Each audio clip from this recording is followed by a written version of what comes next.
SaaS Therapy.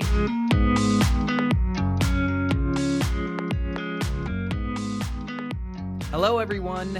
Welcome to another episode of SaaS Therapy. My name is Todd Kirk. I am your host. I'm joined by my co-host today, Casey Trujillo, and we have a wonderful guest who's joining us that we can't wait to get started with. Remember, this is the show where we help you save your most important business relationships, your customers. Today, we are going to be working with and interviewing Donna Weber. We are so pumped to have her on the show. Welcome, Donna, to SaaS Therapy. Oh, thank you for including me. It's a real privilege and a pleasure to be here with you both. And Todd, this is unique because usually guests come recommended. We haven't heard our guests before. Donna actually was the keynote at the SEDMA conference this year. So we actually can verify that what she presents is amazing. And it was fantastic that she was willing to be here with us today. So we're excited about this, Donna, because we've already heard the great knowledge that you have. So it's going to be fun to dive more into it. Well, it's probably a good way for us to get started. Donna Weber is a leading expert in customer onboarding and success strategies for high growth companies. She specializes in helping companies transform their new and existing customers into loyal champions. Donna is the author of Onboarding Matters, which I believe I see a copy of in behind her. So Onboarding Matters, how successful companies transform new customers into loyal champions. And she's a frequent speaker at industry conferences. Donna holds a bachelor's degree in history from the University of California at San Diego. Outside of the office, she enjoys kayaking and scouting out the perfect cup of tea, though not at the same time, which makes sense. I don't know why you would do tea while you're on the ocean kayaking, but maybe there's a rivers. I did learn to sea kayak and whitewater kayak when I lived in England. And there everyone brings, they call it a flask, but it's a thermos of tea. And so when you have a break, you have tea and, and a snack. So you do bring the tea with you in the kayak. I love that. In That's England, awesome. but I haven't done that here since I've moved back. Yeah, you're going to start a new thing, tea kayaking.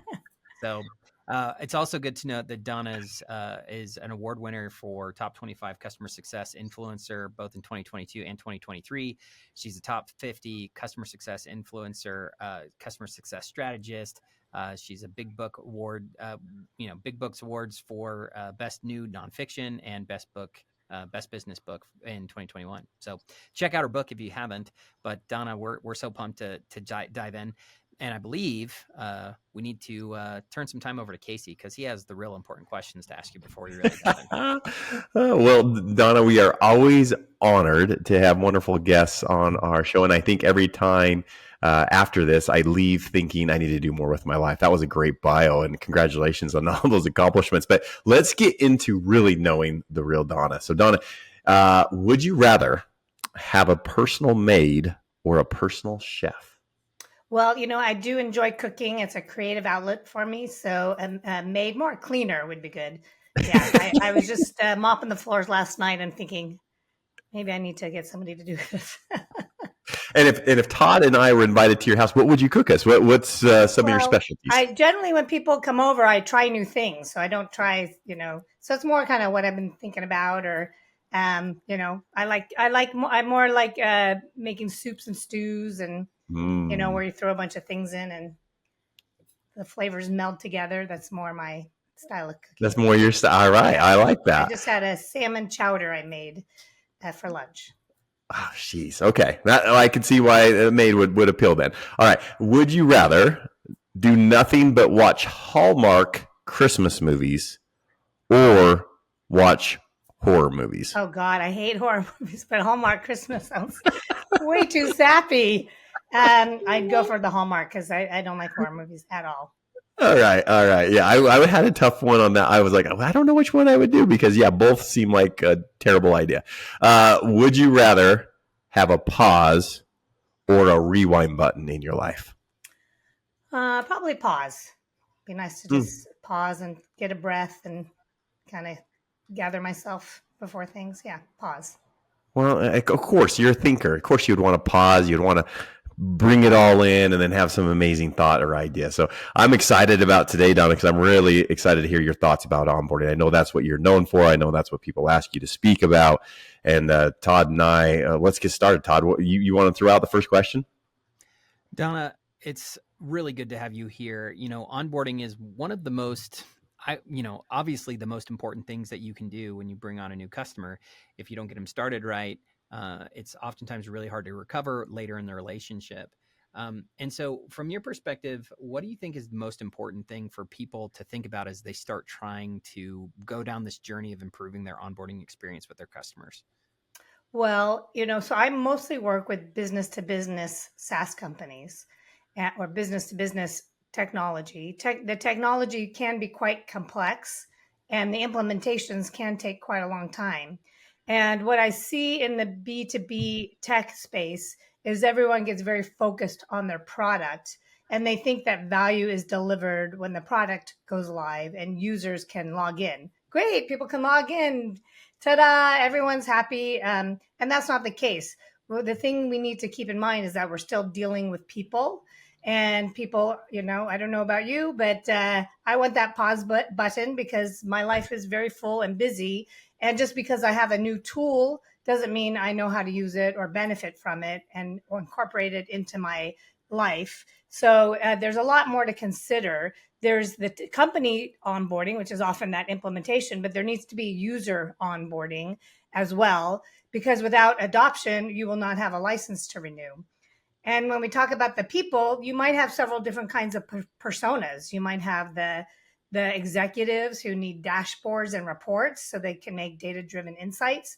You might have developers who need to know how to code or customize. You might have business analysts who need to create those reports for the executives.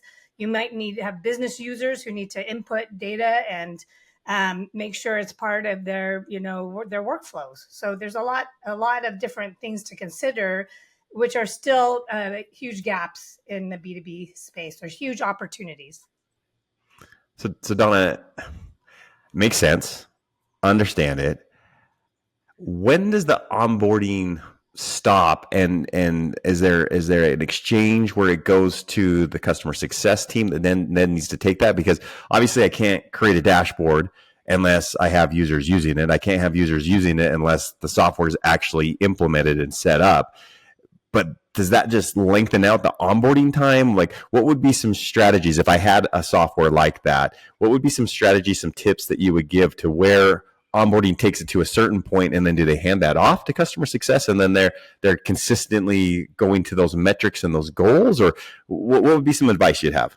Well, to be honest, I would like onboarding to not end. And so what I would like to see is moving from these monolithic deployments, which take weeks, months, or even years, depending on the company you're working with, and break those down into meaningful milestones where you deliver value very quickly to customers. So as an example, I was working with a company where onboarding took 6 months. Is a big data platform based in the UK, and they it would take 6 months to quote go into production with all the customers' data. And like, what does that mean? I mean, if let's say you're working with a big company, all their data that can go on forever. So what we did was we redefined onboarding to be complete when the first use case or the first data set is deployed. So part of the conversation at the beginning is to say, hey, what is the first use case that would be meaningful for you? And then that was deployed within 6 weeks. So we went from 6 months to 6 weeks. But now you have this ongoing journey of the next data set, the next use case. And that can go on for a couple of years. But each time they're celebrating that they bought your product and not cursing you, going, when are we going to see any value at all? So in that regard, does the onboarding team just stay as a distinct team? Do the customer success managers know how to engage? Is there like an initial onboarding team or the ongoing onboarding team? There's some things to think about because most companies aren't doing that. A couple companies I've worked with, they would like deploy an initial project and then they would kind of keep looping with the customer. In a similar way, most products now are developed in that agile iterative loops. So I would like to see onboarding and implementations be more agile and iterative so that customers get that value. And then there's huge opportunities to keep customers getting more and more value, to take them on this value journey, to help them, expand the depth and breadth in your solution, and hopefully for the company, keep bringing in revenue. I love that. I think so often organizations will conflate implementation with being onboarded. Mm-hmm. And being implemented and being fully onboarded aren't the same thing. And, I think the part that I see that is such a big challenge for so many organizations is, even if you've onboarded the end users, there's turnover. So you have new users who you have to bring on constantly, or there's a new release or a new update to your software that's going to impact and change the experience for the end user. And so if you don't look at it as this iterative loop, then you're going to run into trouble. I'm curious, I think, what are some of the pitfalls that organizations run into that you see that cause them to fail to actually execute there, of seeing that long-term iterative journey? Yeah, well, I can't tell you how, companies have these land and expand growth strategies, but they don't have any defined process to engage customers. So the great thing is, since I wrote my book since it came out in 2021, people weren't really talking about onboarding. And I was the one who was saying, this is the most important part of the customer journey. Nowadays, most people acknowledge that. And companies talk about first value, time to first value. Time to first value is a metric that companies follow. So that's great news. But when I talk to companies, I hear them talking about the value cliff, where they're, doing all this hand holding. Oh God, we got to hit that time to first value metric. They handhold their customers, they hit that first value, and then it's like, okay, we'll see you later. And customers have whiplash because they've been like showered with love and care. And then beyond that, there's no metric for after that initial value. So there needs to be a defined journey to get customers to obtaining more value. You need to know what value is meaningful to the customers, and then you need to have a defined process to get there. So some examples are another company I worked with in the UK. They have a fintech product, and what they find is customers aren't really loyal unless they move off their legacy tool, and their legacy tool most of the time is a spreadsheet. And so I told them, you can't hope that customers move off their legacy tool. You need to bake that into the journey. That needs to be talked about during the sales journey. We're going to get you off your legacy solution within 6 months, 6 weeks, whatever makes sense. There's going to be a defined journey, training, support, whatever customers need to build that trust in the new solution so that it's really obvious that it's time to move away from their legacy system. Because anytime they have that legacy system hanging around, they got one foot out, And I can't tell you how many companies I've worked with and talked with who have amazing, complex, sophisticated software, and the users revert to their spreadsheets. They've been using them for 25 years. They've got those pivot tables, which I personally have never really learned how to do a pivot table, but they've got their conditional formatting. They can run the numbers, and it's familiar, it's comfortable. And whatever's familiar is more attractive to people. So you've got it. You have to cross that chasm of deploying a software to creating, familiarity, comfort, and reliance, and making it indispensable. And so that's a journey, So it might be starting simple, and then helping them, see. I like to start with the familiar. So let's say if they've been using spreadsheets, help them understand how your product relates to that spreadsheet, and then go deeper and show them all the benefits.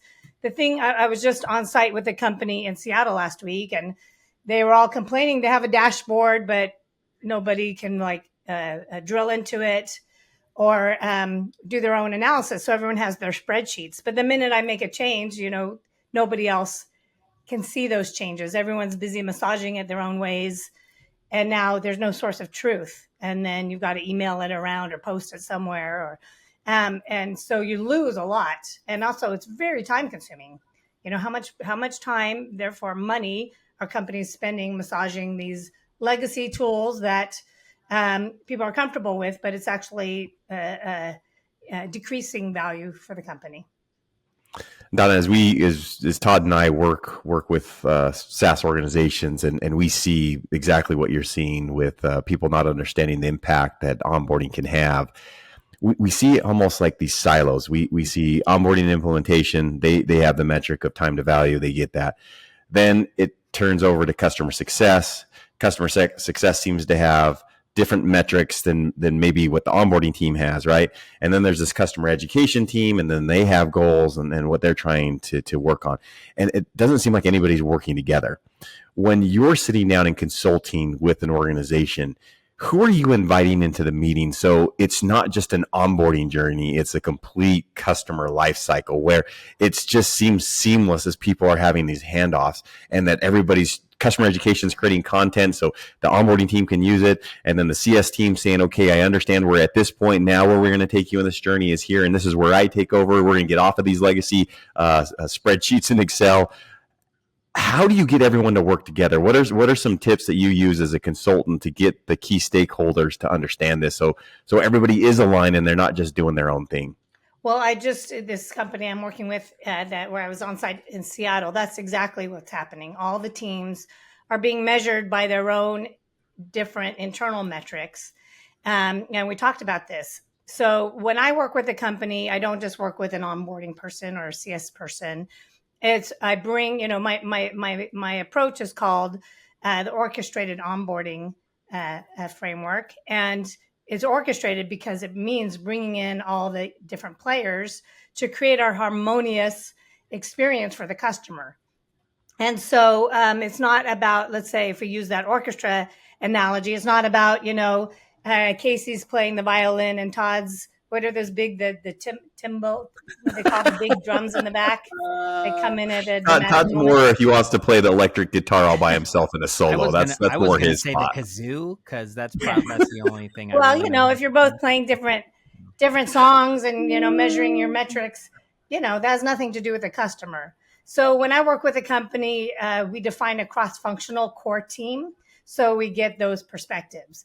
And so oftentimes it's much bigger than onboarding, and it's about having it's often has to do with the culture and having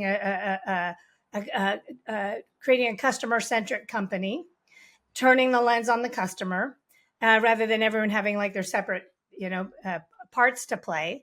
And then it's also about creating a North Star metric that everyone is getting behind, because if I'm in customer education and I'm measuring completion rates versus product usage that related to retention and expansion, that's very different, or just getting the next course out for the next release, check, So at this company, I found a lot of teams were measured by projects, by very internal metrics that have nothing to do with what anyone else is doing and nothing to do with the success of customers. So there's value in bringing all of those organizations you talked about under one leader, so then they can all be aligned on the same metrics as well and working together.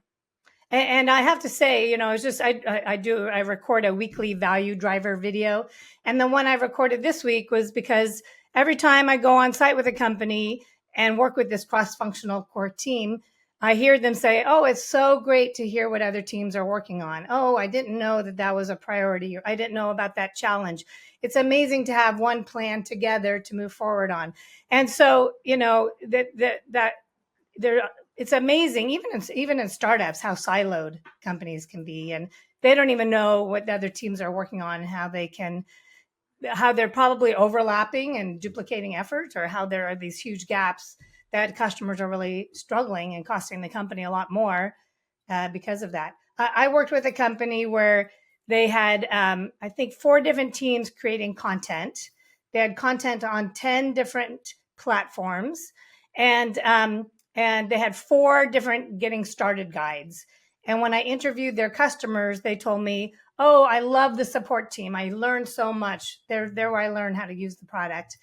But support calls are expensive. And they told me, well, I'd like to learn on my own, but every time I pull something up, it's outdated or it conflicts with something else. So I just call support. That's how I learn everything. I love this concept that you need to have a holistic framework that brings everybody together to figure out how to actually support the customer in a more effective way rather than these siloed approaches. But one of the things that I think just strikes me in what you mentioned there, Donna, is the fact that, if onboarding is a process rather than an event, and it's a process that should be repeated over and over again, it aligns really well to this idea of change management. And if you're going to do change management, you're got to think about how you're going to help the user have a desire to make a change and actually have the ability to change and get ultimately over that threshold of where they need to go. But here's the crux that I think so many organizations seem to miss out on is change is something that has to be internally motivated. Like, no matter what, Donna, like, you can't force me to love drinking tea on a kayak, right? Like, I have to want to do that. You could tell me about it and maybe that's enough to get me excited, but I have to be the one who changes my own behavior. And that is what, like, every single customer has to be able to make that change themselves. And I think too often organizations are focused on all the things they're doing and not on how to get the customer to actually be empowered to make that change on their own. And so I'm curious, from your perspective, what can we do to make it easier for the customer to I think own their success? that's an important area to address. And I read a great book called Wired to Resist by Britt Andriata, and then I interviewed her to learn more because the book is all about, one, neurologically, we are wired in our brains to resist change. As I was saying with spreadsheets, people like to stay with what's comfortable, with what's familiar. And, as we get older, we even are, like to stay in our comfort zones even more. And so the book was very focused on within a company, so how to manage change for employees. And I see this as a huge opportunity for B2B, but how do you manage a change journey, for a company that you are not inside of? It is a challenge. I mean, I see that when I work with companies where I can come in, we can have, I do an assessment, I provide my findings and recommendations, we determine strategic initiatives, but if they're not willing to make a change to execute on those initiatives, nothing happens. So it is really hard being on the outside, and that's an area I'm looking to learn more about and research and see how we can address it. Some things I've learned from the book are that, we think, we're deploying, let's say we're deploying the software, and that's a change journey. But, what the reality is, there's probably a bunch of change journeys going on within a company, whether that's new leadership, whether that's a change of office space, whether that's coming back into the office, whether that's deploying several different, a whole new tech stack. Right. And so people are overwhelmed with conflicting priorities.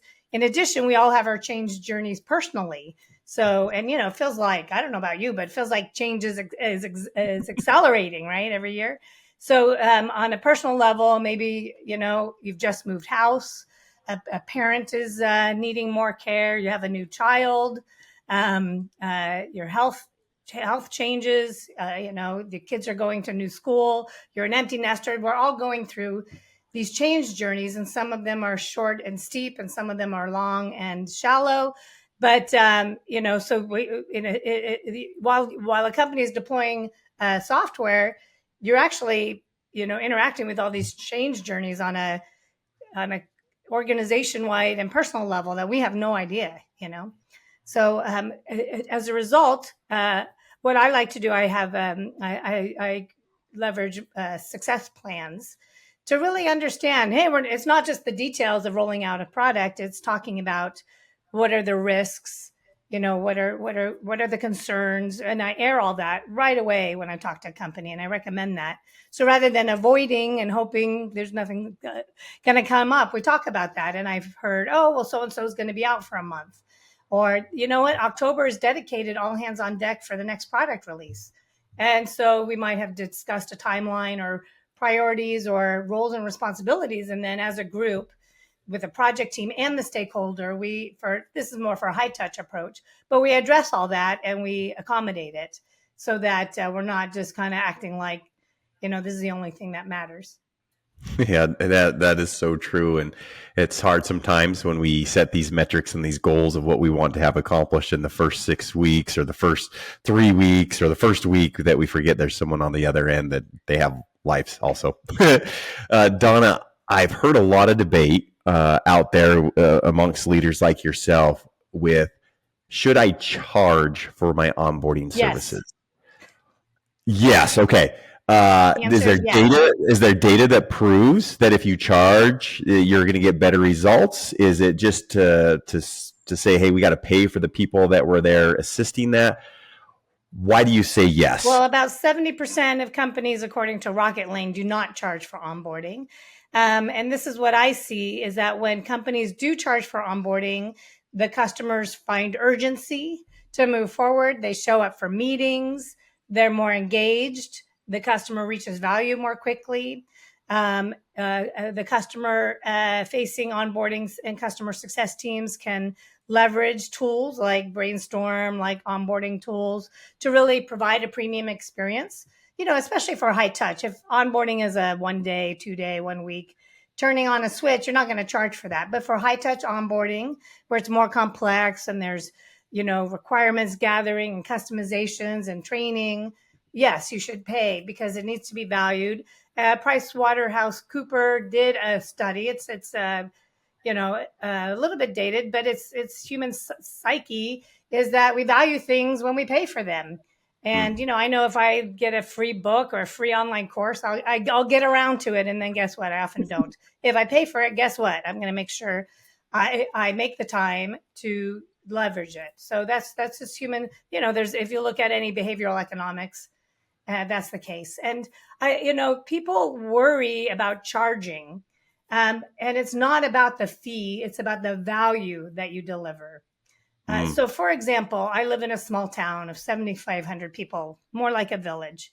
And there are 2 gyms in this small town. They are right next door to each other. And they have no competition because one of them has been around since the 80s. It's old, smelly equipment. There's no classes, right? It's $59 a month. The one right next door opened about 1.5 years ago. Everything's brand spanking new. It smells good. They have aromatherapy, diffusers throughout. And they have, the state-of-the-art cycling studio, bunch of different classes. And it costs 3 times more. And I go to the expensive one because that's the experience I want. And I like going to classes. It's like something on my calendar. I got to get out the door. So they're right next door to each other. So it's not about the price. It's about the value that you deliver. So you don't just start charging. You got to make sure you're delivering a high value experience. So this company I'm working with, we're defining an onboarding, and we're not just going to start charging for it. We got to create it. We got to pilot it. We got to make sure it's a high value experience, and then we would start charging for it. So Donna, the 70% that you said don't charge for their onboarding or implementation, is that because I'll often hear people say, well, our account executives say our software is already too expensive, and so we throw on an implementation cost and people balk at that, or people say, that's the first thing that we give away is we don't charge for our implementation. We put it out there, but then we take it away so we can charge full price for the software. What do you think are the reasons why 70% of these people are not doing it? Do they just not have confidence? Well, is it internal chaos between the account executives and everybody else? What's some of the things that you're seeing? First of all, if you're going to charge for it, you have to charge for it and not discount it away or throw it in. But the reasons are, I believe we have an old sales paradigm that is still kind of stuck in the perpetual license days. And so they're so scared of slowing the deal down. So I was working with a company that provides marketing platform for real estate agents. And I was talking with the CFO, and he was telling me about a software solution he was looking into. And during the buyer journey, they told him, here's what's going to happen afterwards. Here's what's going to, you're going to have a dedicated customer success manager. In the contract, they said, they detailed all the things that need to happen. And they detailed how long each thing would take for this vendor to do, and how long the CFO and his team would have to do. And he told me, this company has their stuff together. I want to work with them. So it was actually shortening the sales cycle. So it's all about how you promote it. I also believe that that if we make it a subscription, recurring revenue, the sales teams will be more on board because they'll get revenue every year, not just. Oftentimes they don't get a full comp on a non-recurring product. So I recommend having a recurring subscription for customer-facing services. So not just selling onboarding, but selling premium, bundling in premium support, all you can eat education. So, when you get new team members, you don't have to figure that out. A dedicated customer success manager, maintenance, whatever else. Maybe year one is all about that initial onboarding. Maybe there's those ongoing onboarding loops we talked about earlier that are included. Maybe in years 2 and beyond, you get health checks, performance tuning, audits, so that they're again, it's about the value. It's not about the fee. And so then you're ensuring that these customers are continue to thrive and not just, have implemented and hit that first value and then fall off the cliff. Yeah, Donna, it sounds like if you're going to actually do this, though, you have to make sure that you are. I think it's hard because there's such a desire, if you're a B2B SaaS company, especially, to kind of cloak your onboarding, cloak your services as really just a veiled sales pitch for other things. And so I'm curious how do you balance that, right? Because there's going to be leadership who are saying, okay, if you're going to charge for services, those services are great, cool, but really what we want the customer to do is to invest more, buy more licenses, that will bite the higher tier, and it becomes this like that will bite you. It will. Yeah. I agree, but what would your advice be to organizations who are saying, well, I'm being told to do services, but really what they want me to do is that's just a cloaked way to do an additional sales pitch. My tagline is, when customers win, you win. So if you're making your customers, crazy successful, versus throwing things at them just so you can make a quick buck, you're going to lose in the end. This company I worked with in England, they had things happening internally where they had a policy: hey, don't talk to customers in the 90 days before they come up for a renewal. Because if the customer in their contract said within those last 90 days coming up to the contract, you cannot cancel within those 90 days. So they're like, don't talk to the customers, because if they want to cancel, then but if you talk to them before those 90 days, they might cancel. So what they found was, they'll secure that renewal, but then they'll churn, or they'll downtick, or if things are forced on them, they're getting the backlash after that. So they got a quick buck, but they lost huge growth opportunities within those accounts, and who knows, the referral opportunities too. So it is part of the culture, So you really have to be looking out for your customer, because it will serve you in the end. And customers, whether it's B2C or B2B, are happy to pay for value. I mean, you need to know your customers. If yours is the low price option, you're not going to come out with, let's say your product costs $10,000 a year. You're not going to charge $50K a year for services. You're going to have self-paced offerings that may be for free or a very nominal fee. But, if you're working with large enterprise companies, I talked to the customer of one company I was working with that does has a learning management solution, and the customer said, "Oh my God, we worked so hard on the implementation. It was so painful. And then when we're done, we found out that the company had professional services, and we would have gladly paid for that. So, I'm listening to a book right now called Time Smart, and it's all about, like, my time has value, And so, what's the payoff? The author was talking about, I love researching things, but I can totally go down rabbit holes. So she was talking about someone who was research a new TV and they'd spend all weekend researching and analyzing and going around the different stores trying to get the best deal.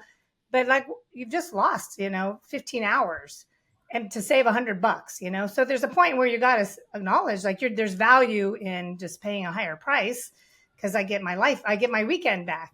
That's huge value. I get time to hang out with my kids. I get to go watch the soccer game. That's great. So again, you need to know your audience. If you're the budget solution, that's not going to work. But like that gym, they're not trying to be a budget solution. Yeah. We've thrown a lot at you. I mean, totally different topics. You've answered them really well. Gave me a lot to think about. A lot of SaaS organizations, they usually have their larger contracts and they give more of a white glove approach and maybe they mix in some digital scale with it. They have obviously their digital scale accounts, which they don't hardly give any human interaction. It's all digital. It seems like people are just losing in that digital space. I know of one SaaS vendor that it's made a big dent in their total ARR because they're losing these smaller deals.